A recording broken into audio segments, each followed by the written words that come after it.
Welcome to Tata Communications presents ET Studios, the future of cybersecurity in association with ETCIO. Now, cybersecurity today is no longer just a defensive play. It's a backbone of digital transformation. With every innovation from AI-driven operations to cloud-first strategies, businesses now they are not just opening doors of opportunity but also vulnerability. The threats are getting smarter, the attacks surface is expanding, and traditional security models just aren't enough anymore. So where do we go from here? How do organizations move from a reactive mindset to a proactive unified security strategy that doesn't just defend but also anticipates and neutralizes threats? So that's what we are here to discuss and explore today. And to break it down, we have with us three industry leaders who are shaping the future of cybersecurity. Please join me in welcoming Vaibhav Datta, Global Head Cybersecurity Products and Practice, Tata Communications; Faisal Mufti, Vice President, Information Security, Genpact; and Dr. Pankaj Dikshit, CTO, Gen. Thank you so much, gentlemen, for joining us today. Thank you. Thank you. All right, starting with you, Vaibhav. Cybersecurity has evolved from being just a technical glitch kind of a thing to being a business imperative for all of us, right? So why is this shift happening? Where are organizations moving from here? And what is driving particularly this shift? See, initially security was always considered to be a bolt-on, on top of traditional, networks as well as, endpoints.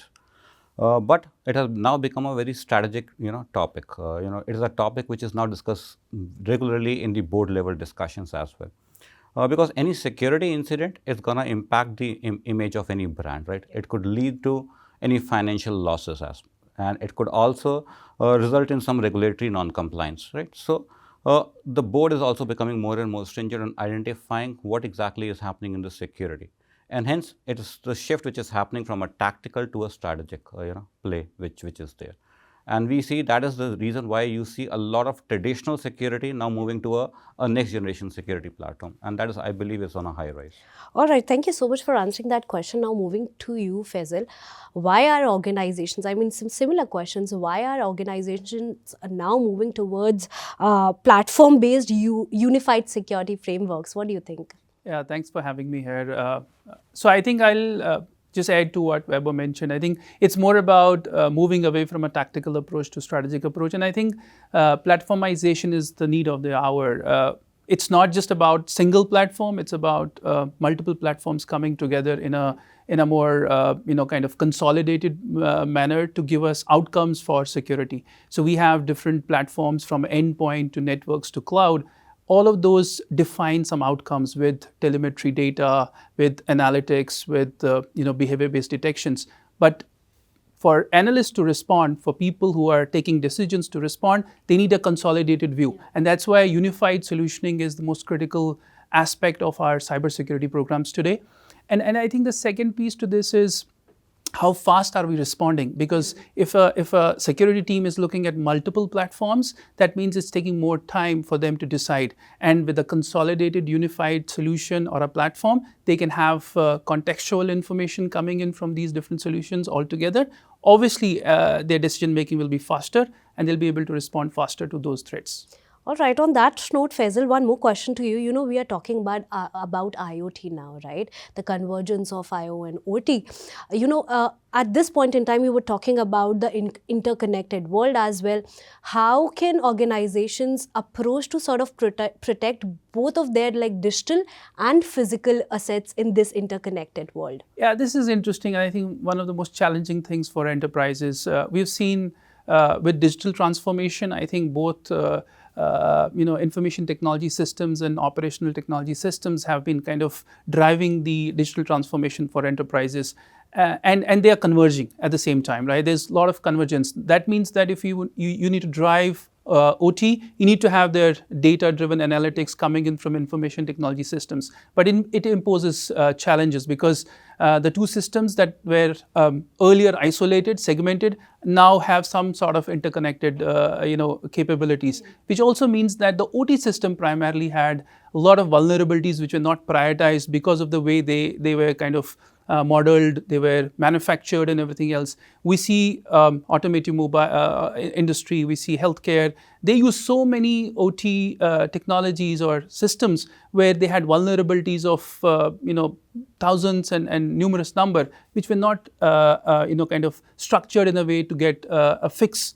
But with them talking to information systems, the two systems will have imperative security concerns, and hence it's a challenge for organizations. And then we'll talk about how we can kind of focus some of the strategies to remediate these issues. All right, thank you so much for giving that insight. And truly, you talked about data. Data lakes are transforming the whole cybersecurity space and how. And on that note, I would like to move to you, Pankaj sir.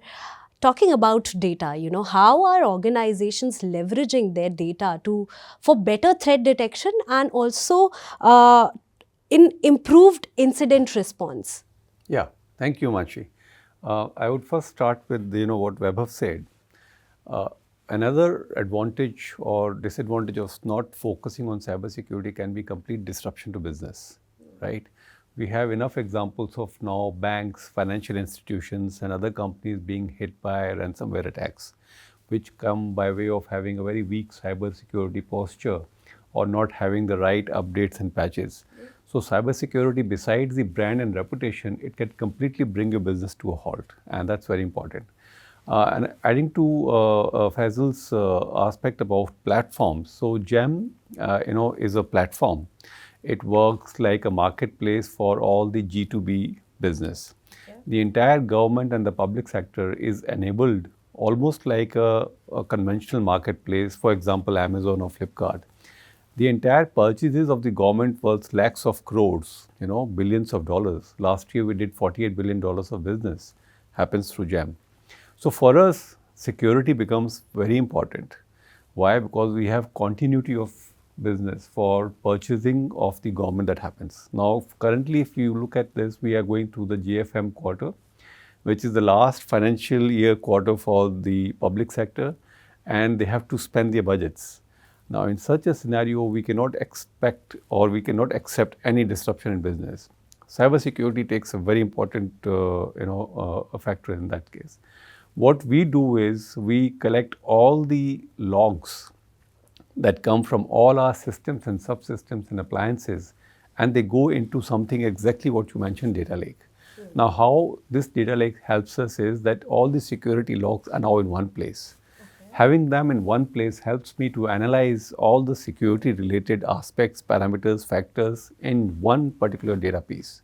And that helps me to analyze and also prepare myself as a proactive measure to prevent such incidents coming, allow correlation to happen, sources, and reduce my particular surface of cyber attacks. So data lakes are very important, and not only that, and GEM, what we ensure is that we take proactive measures based on the analysis that we carried out of these. We have dashboards which are built on top of these data lakes specifically for security.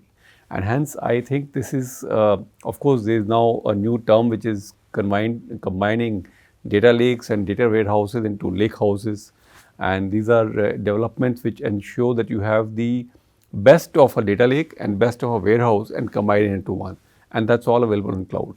So that's the next thing that we are looking at. But suffice to say in summarily that security information and the activities being in one place helps us tremendously to focus on and improve our cybersecurity posture. All right, thank you. You've put this very interestingly. And with that, I would move to you, Vaibhav. See, let's talk about AI now because the world where we live in, no conversation. We cannot do any conversation without talking about AI at this point in time.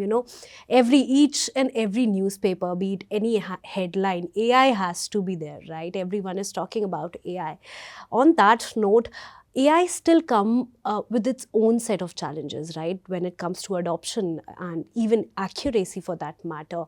So how are organizations sort of leveraging AI in this regard, and where are we lacking currently, and what are the gaps that we still need to fill? And after that, I'll come to you, Pankaj sir. You were talking about data lakes and data. How is AI sort of helped you in accumulating all that data, and what's the role of AI there? But before that, Vaibhav, to you. So, you're absolutely right. There has been no conversation, no meeting, no customer meeting which we have had where AI has not come up. So, it's a topic, of interest now. Having said that, AI is very, very important, and it has not been, something which has come up, or, taken a stance just right now. Okay. We have seen instance of AI being adopted in cybersecurity from some time now. When we talk about machine learning, when we talk about deep learning, all those are elements of AI and has been used within the cybersecurity platform, from some years now. Now, AI definitely brings a lot of advantages when you talk from cybersecurity. It helps us, identify the threat patterns, the behavior analytics. It identify what are the threats, from the data sets which doctor talked about, the large data sets, how do I correlate? How do I pick, what are the patterns, which are very, very interesting? How do I ensure that the behaviors which have been identified are normal behavior, or there is some, anomaly which is there? So, on the anomaly detection, on the pattern matching, on the behavior analytics, AI has really, helped us, and, we have moved over a period of time from being a reactive to a proactive state. It has helped us. Having said that, now we keep on talking about AI, and AI has just taken a new buzzword because of the Gen AI, right? And that is something, where all conversations today are, talking and pointing towards. So, from a Gen AI, what we have seen, there are definitely advantages, but it's a two-edged sword, right?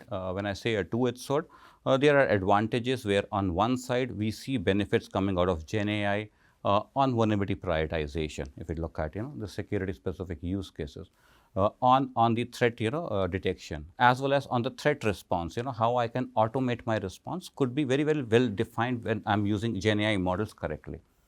But on the AI side, on the Gen AI side, definitely there are concerns, right? We have come out of ages, but it has to be governed with a risk point of view, right? So, there has to be a privacy issue which needs to be addressed when we look at Gen AI. That needs to be addressed on priority. So, organizations who are looking on adopting the Gen AI definitely needs to have a risk-based framework to, have a governance around the AI models. Then there could be false positives, right, which are coming because of the Gen AI models. The model is not trained on the data sets. That is one particular challenge which today exists. The other thing which we are also seeing from a Gen AI, using the Gen AI for cybersecurity, is around the poisoning of the model could happen, right? So, there could be vulnerabilities which exist in the model, which can further, have issues when we are doing the data set or mining or correlating our data. So, those are the, apart from the cost impact, right? Cost is also, one particular area which is a key factor for adoption of the Gen AI.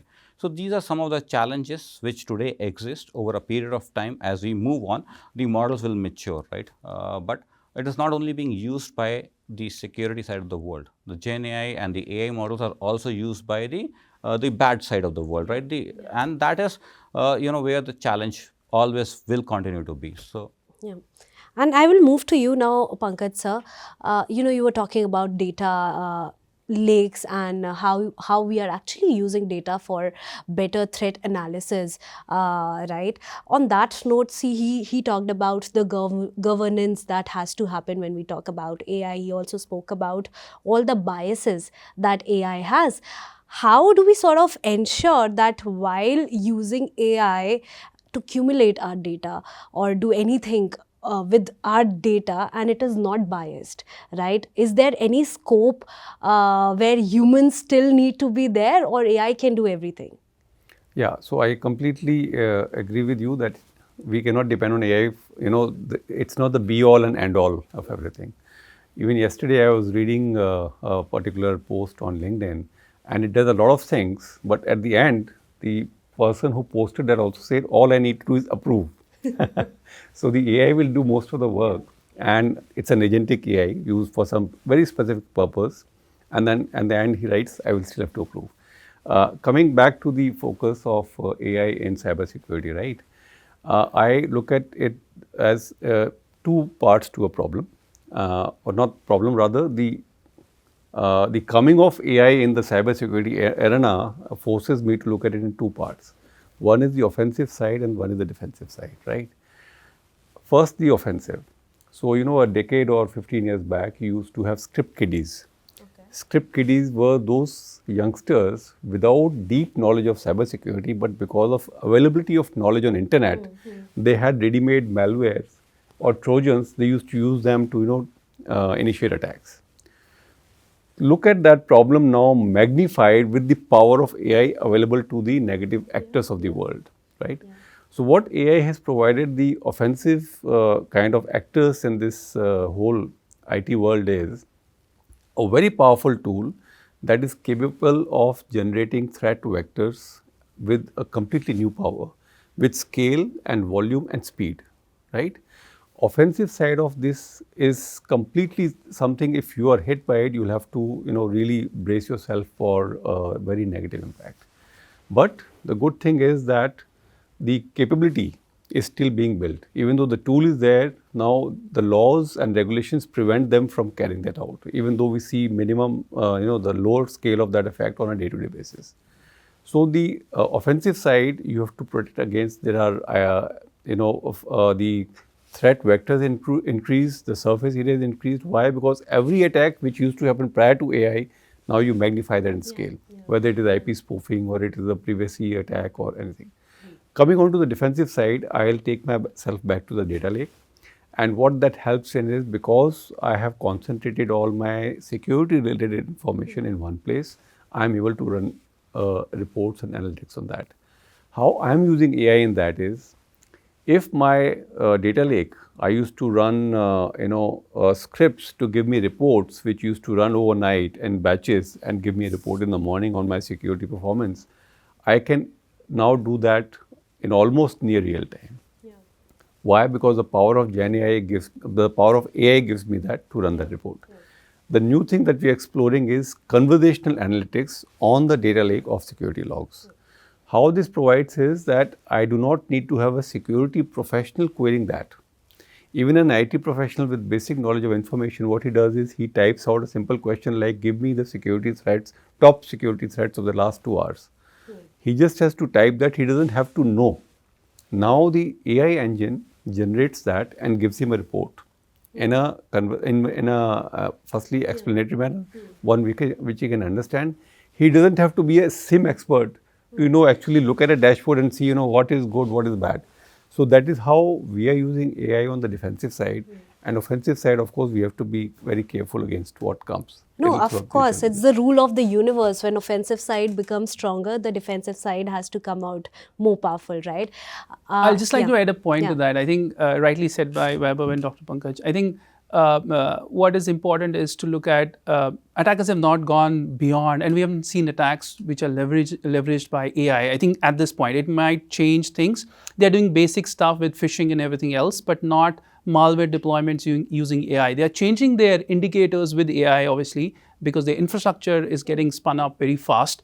But I think what Dr. Pankaj highlighted rightly is the defense side. We have to focus on that. I think platforms today have isolated independent AI capabilities, and Vaibhav highlighted that rightly. The false positive rate, I think you talked about how much bias can be there in the model, will depend on the data that these products help us, the cybersecurity products help us identify those anomalies in a better way with less false positive rate, right? For us as security practitioners and who run the defense side of the enterprise house, they need false positive rate to be lower, more efficacy in alerts, and then these multiple systems, and it goes back to the platform approach where these multiple different capabilities on the security front consolidate.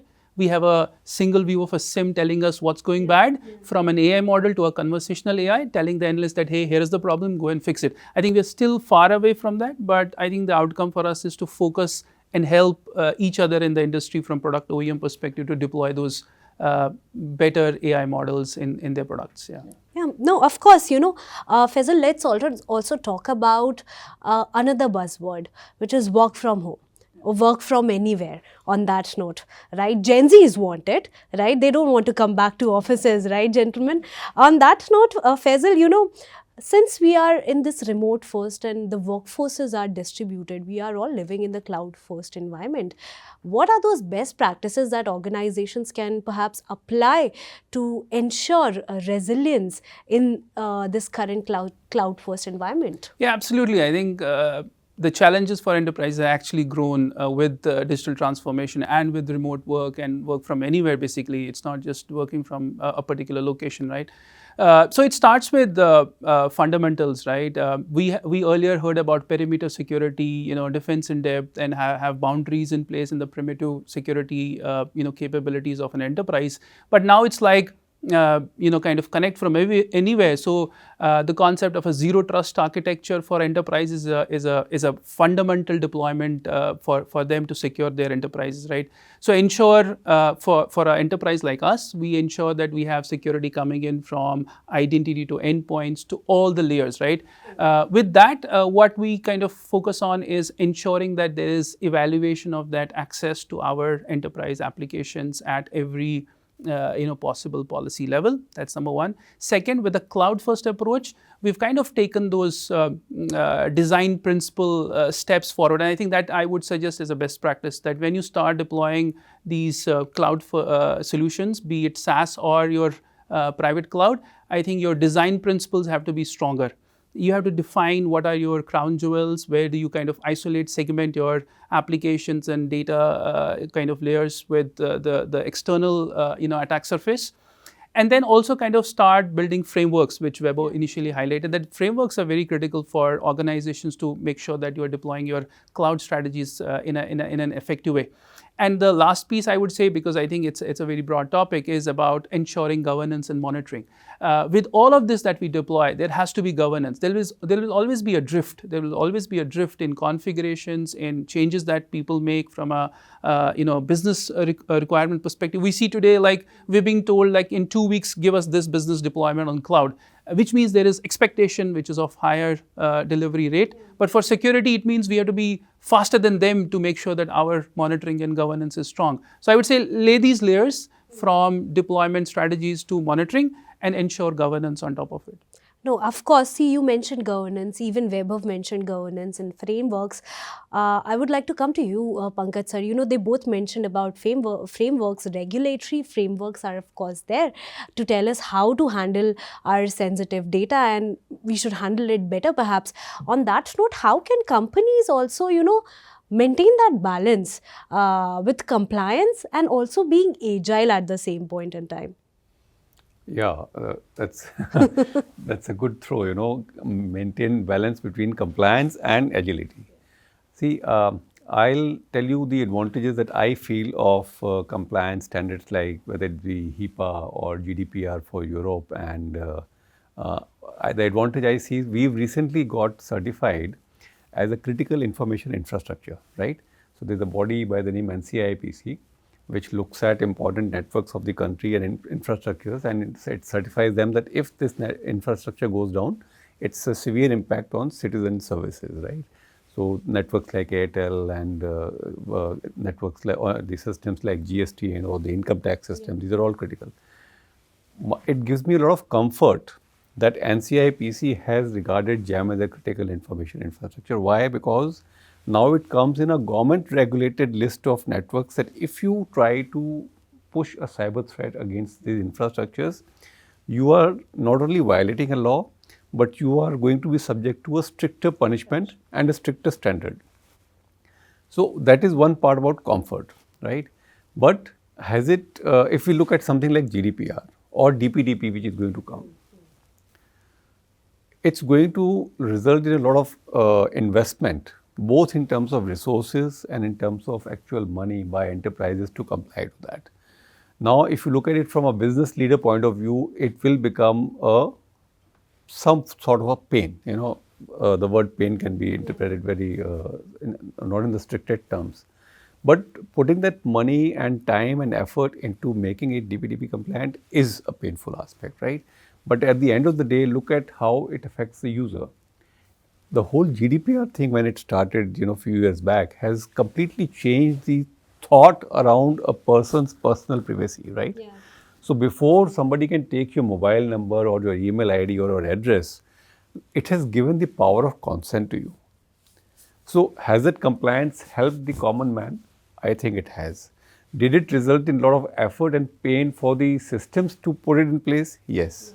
So it does. Now look at HIPAA, right? It protects your medical history.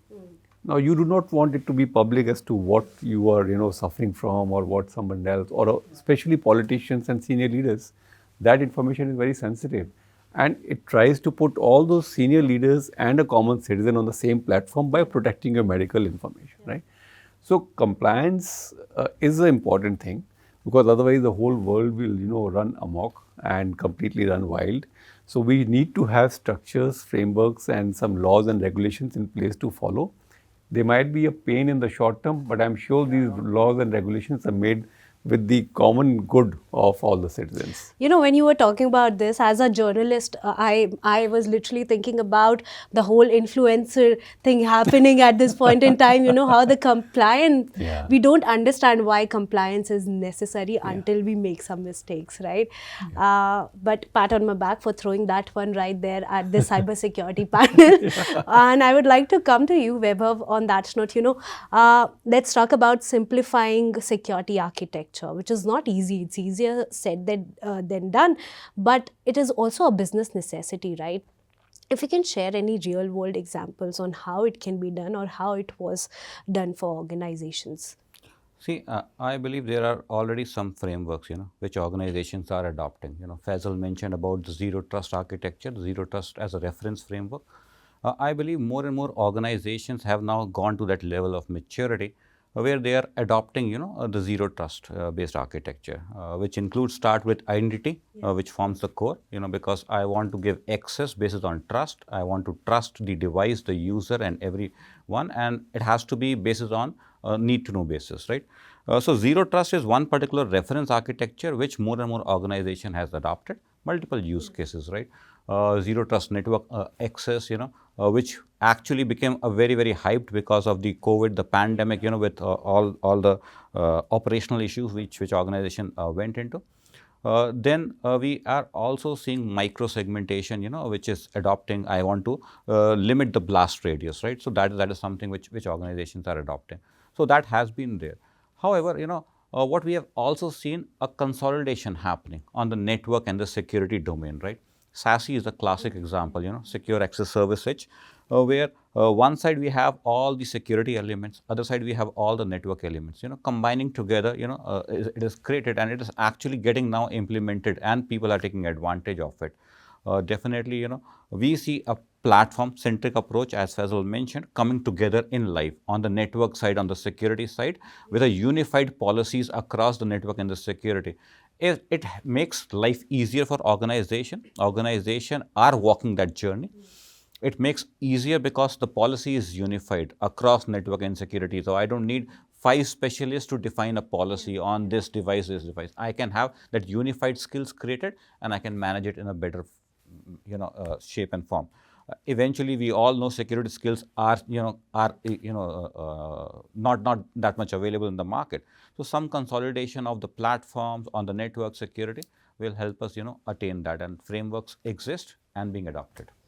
All right, and coming to you, Faisal, on that note, see, we are talking about cyber threats, and the whole entire cyber threat landscape is evolving rapidly, right? As we were also talking about Gen AI and all those threats coming because of Gen AI, right? On that note, what are those threats that companies should be or organizations should be concerned in the upcoming few years? Yeah, I think, see, all of us need to be ready. That's the prima facie of it. So we talked about AI, so I'm going to touch a little bit about that again. We have seen the growth of AI for bad actors, right? They have started using that as a method to deploy very smart phishing emails now and business compromise emails and stuff like that. But I think what we expect now and what I've seen and read from reports is that it's going to grow with how they deploy malwares, how they kind of create their command and control centers much beyond, with rate of deployment becoming faster, because they will have a lot of this automation with AI models on their side using the bad activities they want to perform to get initial access. The second piece, what we have seen, and I think what is going to be also kind of dynamic, is the quantum technology that is becoming the buzz thing, right?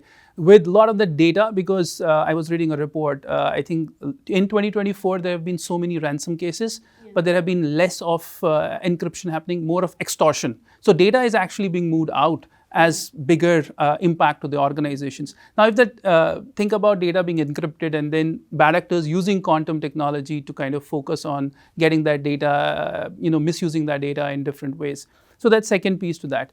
The third element is with geopolitics happening, with a lot of that cyber warfare also picking up for various geographies. I think the attack surface is going to go beyond, which means supply chain is going to be a big impact in terms of the threat landscape that we need to look and the trends across. We have seen SolarWinds, we have seen similar availability issues coming in from supply chain, software companies impacting business, right?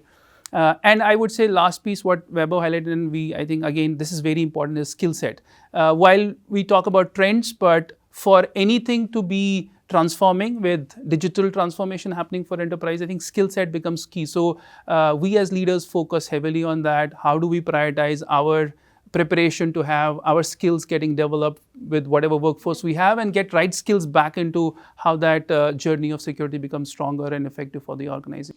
No, absolutely. You spoke about quantum computing, and a lot of these technologies, geopolitics for that matter, are changing the entire threat landscape for us. Pankaj sir, with all of these, there's a new wave of cyber risks that we are talking about, but are organizations really ready to fight with this new wave of cyber risks, and what should they be doing now? Yeah, I think we had one animal in the market called AI. We had a new one, Gen AI, and now we have the newest animal, which is quantum, right? Quantum, I look at it, I mean, it's from the encryption that he talked about. The biggest power that quantum will bring is the compute power to the, to the hands of whoever wants to use it. So there is a concept called store now and decrypt later. So what powerful nations of the world who want to know what's happening everywhere. So let's take, for example, country A, who is our neighbor, and it is very powerful. What it is doing is, it is tapping into all the information channels of the world, whether the optical cables or the satellites or the networks. It is storing everything that passes through that. It may not be able to understand or decrypt everything today. Why? Because the compute is not available. But why it is storing it is, okay, 5 years down the line, when the compute is available or a quantum chip is able to decrypt that, they will decrypt everything and they will have the complete information as a historical database. So I look at that as quite worrying, and that's one use case that at least I have encountered. Besides that, of course, we saw in the news what Google and now Microsoft has done with their Majorana and their chips. I mean, the numbers itself, I just can't count the zeros or septillion times of years what something could be done in that time has been done in just a bit. So the power that compute and of quantum that will come is, I think for me at least, quite unimaginable right now. And the use cases and how it's going to be put to use will only evolve over a period of time. All right. On that note, gentlemen, see, we are moving towards the end of our panel. We had discussed a lot of stuff over these few minutes, and now the responsibility is on your shoulders, Vaibhav, to give us those parting words to our audiences. If you can give any one or two critical takeaways on building the cyber resilience in 2025, what would those be? I would say, with the technology adoption which is happening, embrace zero trust, right? Embrace AI with governance risk in mind. There are advantages of AI, so don't miss out on that.